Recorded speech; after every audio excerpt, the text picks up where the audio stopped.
मला दुःख आहे की तुम्हाला पुणे सातारा रोड कागल खूप तकलीफीचा आहे. मी क्षमा मागतो तुमची. आता मी तरी काय करू. कॉन्ट्रॅक्टर ढंगाचे भेटत नाही. आता कॉन्ट्रॅक्टर जिथे दिसेल तिथं ठोकल्याशिवायच राहत नाही. ब्लॅक लिस्टेड मी दोघांना जेलमध्ये टाकायला सांगितलं.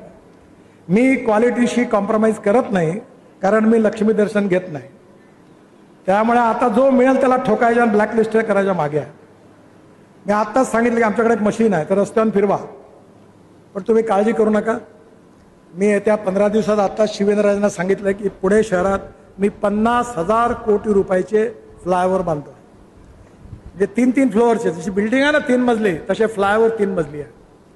आणि त्यातला पुणे सातारा रोडवर आहे. आणि आता सर्व्हिस रोड 1600 बांधायला 1600 करोड त्यालाही दिले आहेत. आणि हा जो रस्ता आहे हाही पण जास्तीत जास्त 6-8 महिन्यात पूर्ण करू असा प्रयत्न आहे कागलपर्यंत. आणि त्याचबरोबर पुण्याचा जो रोड आहे वेस्टर्ली बायपास पुणे साताराचा, त्याच्यावर 6,000 कोटी रुपयाचा DPR तयार झाला आहे. रिलायन्सचं काम टर्मिनेट केलेलं आहे, नवीन येणार आहे. आणि हा रस्ता पण चांगला करून पुण्यातून तुम्ही पुणे शहरातून 1 तासाच्या आत साताऱ्यात पोहोचाल अशी व्यवस्था करून